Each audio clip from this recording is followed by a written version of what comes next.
मित्रों, आज की हम इस वीडियो में आप लोगों को बताएंगे कि कैसे माता सीता जी श्री राम की बुआ थी। मित्रों, आज की वीडियो आप लोगों के लिए बहुत ही ज्ञानवर्धक होने वाली है, जो कि आप लोगों को आज तक नहीं पता होगा कि माता सीता जी भगवान श्री राम की बुआ कैसे हुई, जो कि आज का टाइटल है, आज का विषय है कि माता सीता जी राम की बुआ थी। मित्रों, हमें भी एहसास हो रहा है कि यह सुनकर के आप बहुत ही आश्चर्य में पड़ गए होंगे और आप लोगों के मन में विचार आ रहे होंगे कि ऐसा कैसे हो सकता है। अरे, माता सीता जी तो भगवान श्री राम जी की पत्नी थी, प्रभु श्री राम की अर्धांगिनी थी, लेकिन बुआ कैसे हो सकती है? तो मित्रों, इसी आश्चर्यजनक शंका का समाधान करने के लिए मेरा आप सभी लोगों से हाथ जोड़कर निवेदन है कि आप सभी लोग वीडियो में अंत तक बने रहिए, जिससे आप सभी लोगों के मन में जो शंका है उसका समाधान हो सके। और मैं दो प्रसंग आपको इस वीडियो में सुनाऊंगा, अर्थात दो कहानी आपको बताऊंगा कि माता सीता जी राम की बुआ कैसे हो सकती है या फिर कैसे थी। मित्रों, यह भी मैं जानता हूं कि ऐसा टाइटल पढ़ करके कुछ लोगों को तो विश्वास भी नहीं हो रहा होगा। तो मित्रों, मैं आप सभी लोगों से वादा करता हूं कि यदि आप लोग इस वीडियो को पूरा देख लेते हैं तो आप सभी लोगों को भी पता चल जाएगा कि माता सीता जी भगवान श्री राम की बुआ कैसे हुई। मित्रों, बात उस समय की है, अयोध्या नगर में जब राजा अज राज्य करते थे। राजा अज जो थे, बहुत ही अच्छे राजा थे, धर्मात्मा और चक्रवर्ती राजा थे। ईश्वर की कृपा से उनके घर में किसी बात की कोई कमी नहीं थी। सारे सुख राजा अज के यहां मौजूद थे। प्रजा भी खुशहाल जिंदगी जी रही थी। प्रजा में कोई भी कष्ट, कोई भी दुख नहीं था। कहने का तात्पर्य यह है कि राजा अज अपनी पत्नी सहित और प्रजा सहित बड़ी आनंद से जीवन गुजर रहा था। लेकिन राजा अज के लिए एक बहुत बड़ा दुख था। मित्रों, अब आप सोच रहे होंगे राजा अज के लिए कौन सा दुख था? तो राजा अज को दुख जो था वो संतान का दुख था, क्योंकि राजा अज निसंतान थे। राजा अज के यहां कोई संतान ने जन्म नहीं लिया था।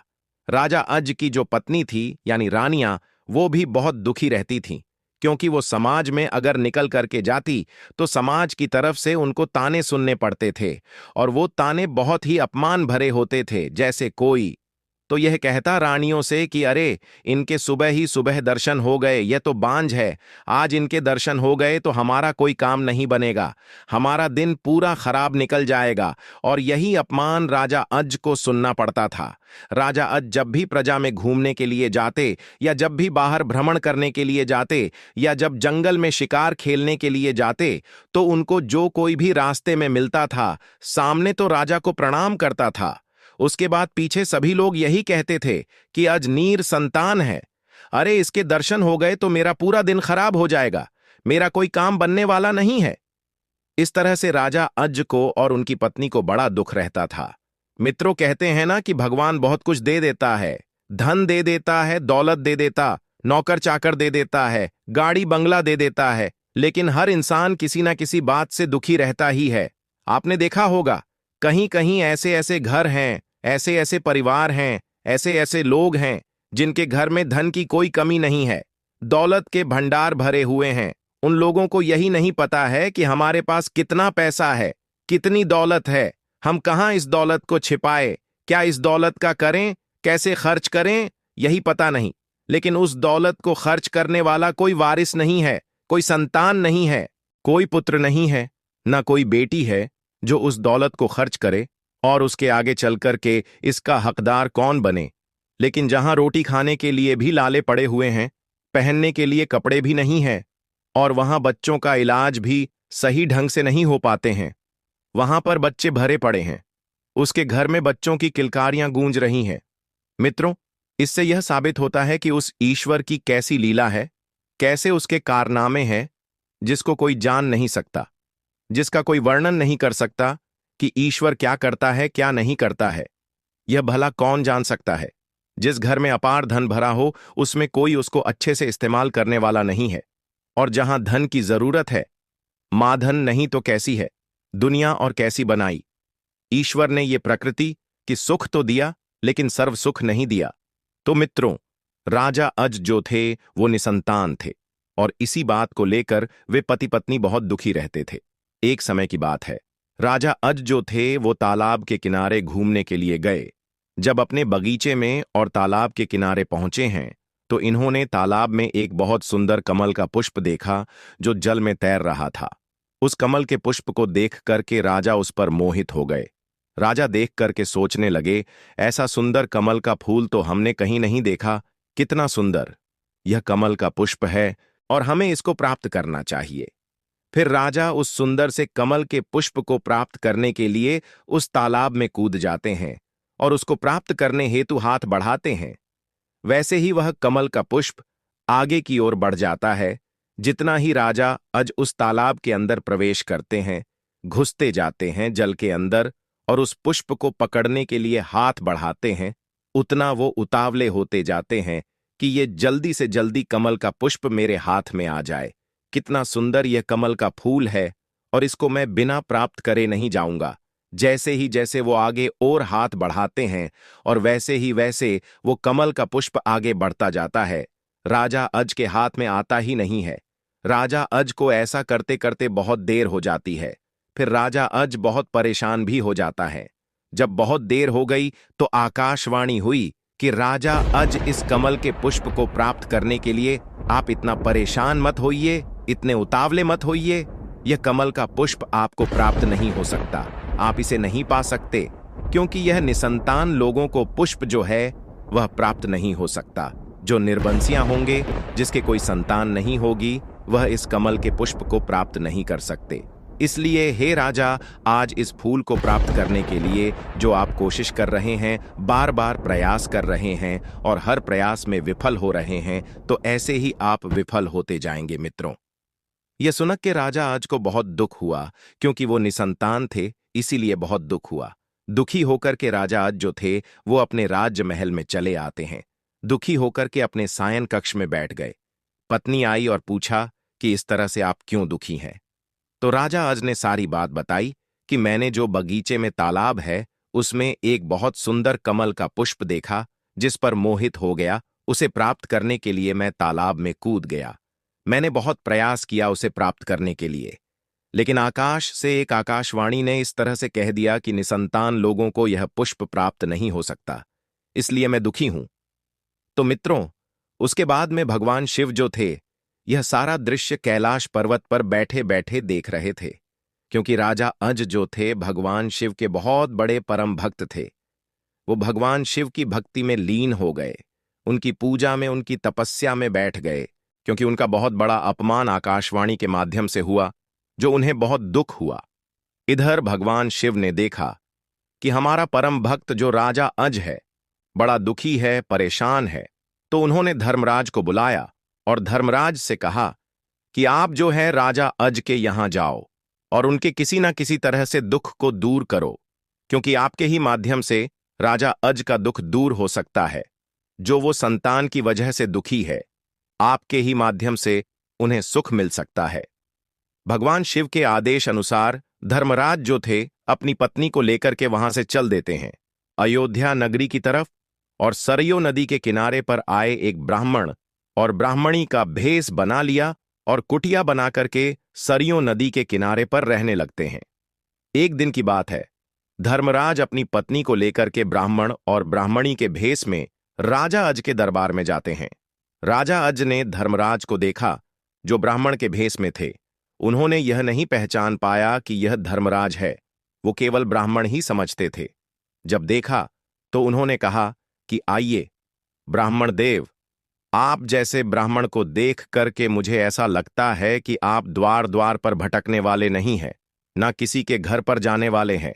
अरे आप जैसे ब्राह्मण के तो दर्शन बड़े सौभाग्यशाली व्यक्ति को होते हैं। आप जैसे ब्राह्मण को देख करके मुझे कुछ सकून सा मिला, इसीलिए आपका स्वागत है मित्रों। राजा अज ने धर्मराज को बड़ा सम्मान दिया और उन्हें एक दरी बिछाकर बैठाया। उसके बाद में राजा अज ने पूछा कि कहिए ब्राह्मण देव, कुछ दान की जरूरत है। आप जो लेने के लिए आए हैं, जो भी दान मांगना चाहते हैं तो हमसे मांगिए। धर्मराज जो ब्राह्मण के भेष में बने थे, उन्होंने कहा कि हां, मैं दान लेने के लिए आया हूं। फिर राजा अज से कहा, क्या आप हमें दान देंगे? बोले बिल्कुल देंगे। उसी समय राजा अज ने अपने नौकर को आदेश दिया कि जाओ, इन ब्राह्मण के लिए सोना चांदी हीरा बहुत सारा यह चीज दे दो, ताकि इन्हें कहीं दूसरी जगह जाने की आवश्यकता न पड़े। नौकर जो है हीरा सोना चांदी जब लेकर के आता है, फिर राजा ने कहा, लीजिए महाराज। तो धर्मराज कहने लगे, नहीं राजा साहब, हमें यह हीरा जवाहरात सोने चांदी नहीं चाहिए। हमें आपकी मेहनत का धन चाहिए, जो आपने मेहनत से कमाया हो, चाहे वो सोना हो, चाहे हीरे जवाहरात हो, चाहे वो धन हो जो आपकी मेहनत का हो, वही हमें चाहिए। क्योंकि आप जो यह सोना चांदी हीरा हमको दे रहे हैं, यह प्रजा की कमाई का है, आपकी कमाई का नहीं है। इसलिए हमें आपकी कमाई का धन चाहिए। उसी समय राजा अज ने क्या किया, उनके गर्दन में यानी गले में एक सोने का हार पड़ा हुआ था। राजा अज ने अपने गले से सोने का हार उतारा और ब्राह्मण को दे दिया। जो धर्मराज थे उन्होंने कहा कि लीजिए महाराज। धर्मराज ने वो भी लेने से इनकार कर दिया और कहा कि राजा अज, यह भी प्रजा की कमाई का ही, आप यह हार भी पहने हुए हैं, यह भी आपकी मेहनत का कमाया हुआ हार नहीं है। मेरी बात आप पूरी तरीका से समझे। मैं प्रजा की कमाई हुई कोई फूटी कौड़ी भी नहीं लूंगा। इतना सारा धन यह हार लेने की तो बात बहुत दूर की है। इसलिए आपका कमाया हुआ, चाहे हमें कुछ भी मिल जाएगा, थोड़ा ही मिल जाएगा, बस हमें वही चाहिए, उसी में मैं संतुष्ट हो जाऊंगा। मुझे इतना अपार धन नहीं चाहिए। मित्रों, यह सुनकर के राजा ने कहा, ठीक है ब्राह्मण देव, आप मुझे क्षमा करना, इसके लिए आपको इंतजार करना पड़ेगा, आपको प्रतीक्षा करनी पड़ेगी। ब्राह्मण ने कहा, ठीक है, मैं यही पास में नदी के किनारे कुटिया बना करके रहता हूं। मैं आपकी प्रतीक्षा करूंगा, लेकिन आपके मेहनत का ही कमाया हुआ लूंगा। मित्रों, इतना कहने के बाद में धर्मराज अपनी उसी कुटिया में चले आते हैं। उधर क्या होता है, जब रात्रि होती है तो राजा अज भेष बदल करके, यानी कोई राजा अज को पहचान न सके, भेष बदल करके धन कमाने के लिए राजा अपने घर से निकल जाते हैं, अपने राज्य में जाते हैं। एक लोहार की दुकान थी, उसी लोहार की दुकान पर पहुंच जाते हैं और मजदूरी के लिए उससे काम मांगते हैं और कहते हैं कि हम आपके यहां मजदूरी करने के लिए आए हैं, बताइए मुझे कुछ काम मिलेगा। तो लोहार ने कहा, आपको यहां लोहा कूटना पड़ेगा। बोले, ठीक है, हम तैयार हैं, इसके बदले में आपको 1 टका मिलेगा। राजा अज तैयार हो गए। राजा अज का भेष बदला हुआ था, इसलिए उस लोहार ने भी नहीं पहचान पाया। मित्रों, राजा अज ने फिर रात भर लोहा कूटा और जब सुबह हुआ तो राजा अज को उस लोहार ने 1 टका दिया। टका को प्राप्त करके राजा बड़ा प्रसन्न हुआ। अब राजा जो थे अपने घर जाने से पहले सीधे उस नदी के किनारे उसी कुटिया पर पहुंचे जहां धर्मराज उनकी पत्नी ब्राह्मण और ब्राह्मणी के भेष में रह रहे थे। जाकर के राजा ने कुटिया पर आवाज लगाई, लेकिन ब्राह्मण उस समय नहीं थे। वो दूर कहीं घूमने के लिए, स्नान करने के लिए गए थे।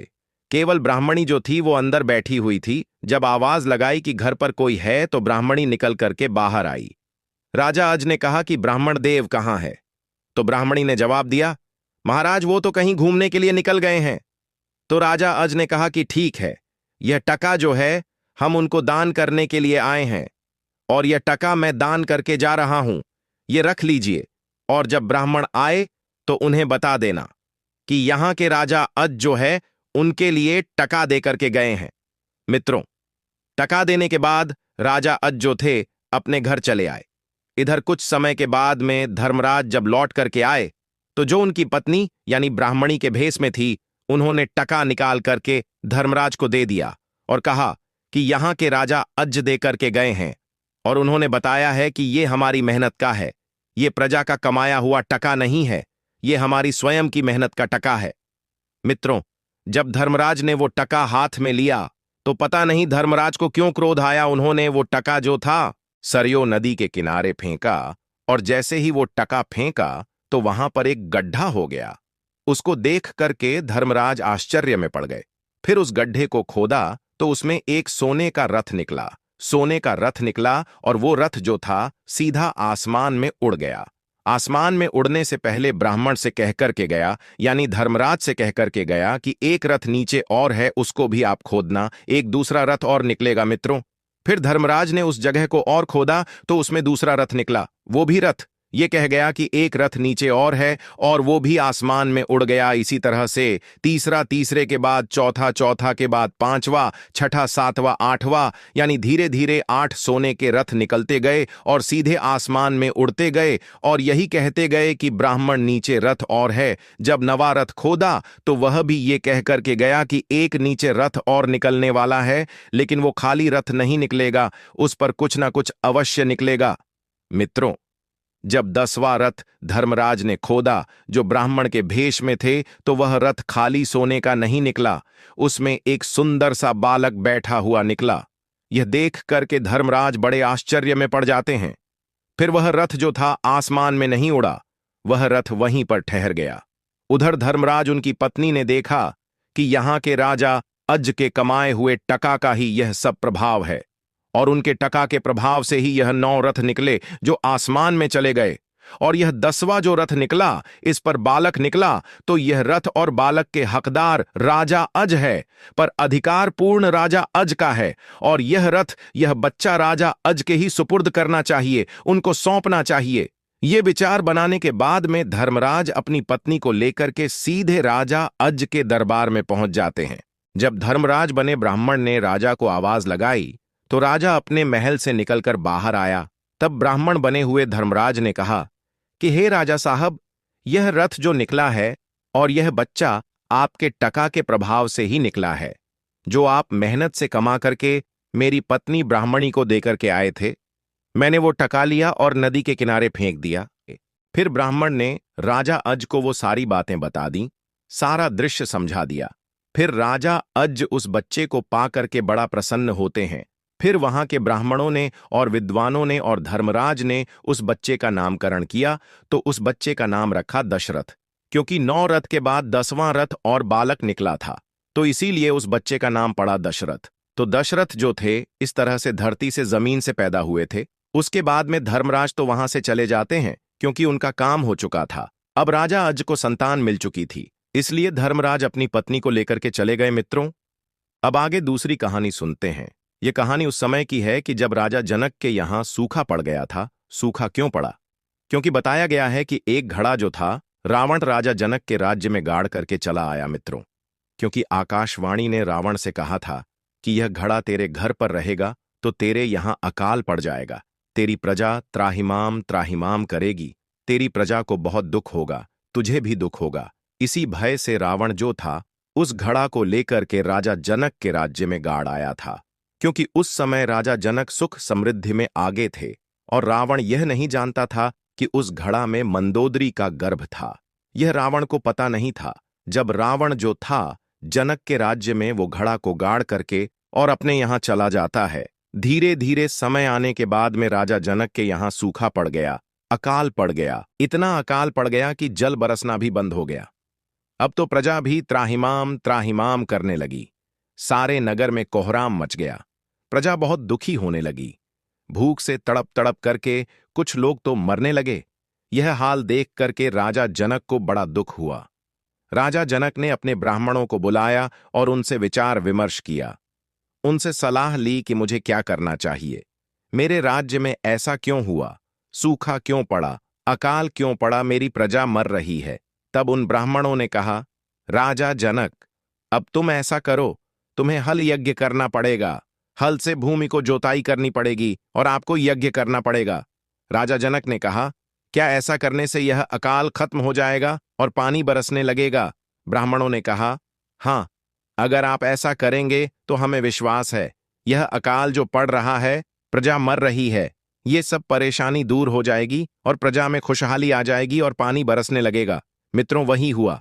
अब हल यज्ञ करने के लिए राजा जनक अपनी पत्नी सुनैना के साथ में जब हल को जोत रहे थे, उस भूमि को जोत रहे थे, तो हल की जो सीत होती है नीचे वाली, वो सीत की थी यह घड़ा से टकरा गई और जब घड़ा से टकराई तो उस घड़ा को निकाला गया और जब घड़ा को निकाला गया, उस घड़े को खोला गया तो उसमें से एक हंसती हुई कन्या निकली। उस कन्या को देख करके राजा जनक और पत्नी सुनैना बहुत प्रसन्न हो गए। ब्राह्मणों ने कहा कि यह कन्या जो है आपको धरती माँ ने दी है, आप ही इसके पिता होंगे, माँ होंगे और आप ही इसका पालन पोषण करें। राजा जनक ने वो कन्या को अपनी पत्नी सुनैना को दिया और कहा कि ये कन्या मुझे धरती माँ दी है, अब हम लोग इसका पालन पोषण करेंगे। तो मित्रों, उस कन्या को पाकर के राजा जनक और उसकी पत्नी सुनैना बड़े प्रसन्न हो गए। उन्हीं ब्राह्मणों ने उस बच्ची का नाम रख दिया सीता। मित्रों, उन्होंने सीता नाम क्यों रखा? क्योंकि कहते हैं कि जैसे पहले के बच्चे में गुण हुआ करते थे, वैसे ही नाम रखे जाते थे।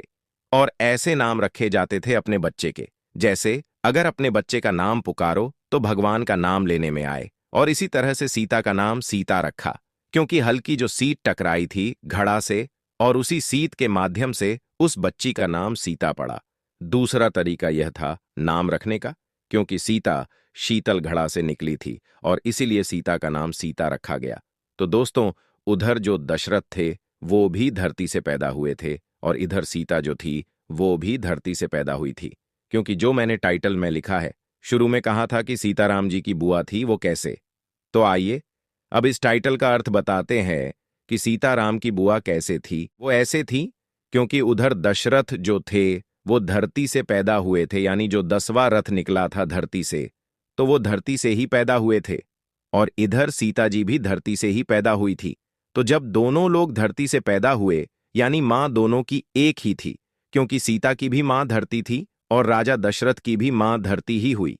कहते हैं कि एक मां के दो बच्चे हो, एक लड़का एक लड़की, तो वो भाई बहन होते हैं। तो इसीलिए दशरथ और सीता की एक ही मां धरती थी और धरती से ही जन्म लिए थे। तो इसलिए दशरथ और सीता भाई बहन हुए थे इस रिश्ते से। अब जब इस रिश्ते से राजा दशरथ और सीता माता भाई बहन हुए, तो राम के पिता दशरथ थे। अब पिता की बहन राम की बुआ हुई, तो इस रिश्ते से राम की बुआ सीता हुई थी, जो हमने इस वीडियो में आपको बताया है। मित्रों, वैसे तो सीता राम की पत्नी थी, अर्धांगिनी थी, लेकिन इधर रिश्ते से जो धरती से पैदा हुए थे, धरती मां के रिश्ते के अनुसार सीता जी भगवान श्री राम की बुआ होती है, और उधर के रिश्ते के अनुसार सीता जी श्री राम की पत्नी होती है।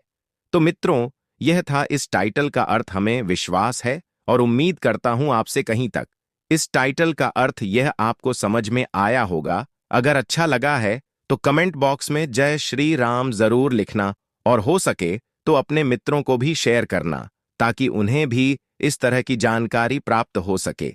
मित्रों, इतना कीमती समय देने के लिए आप सभी लोगों का धन्यवाद।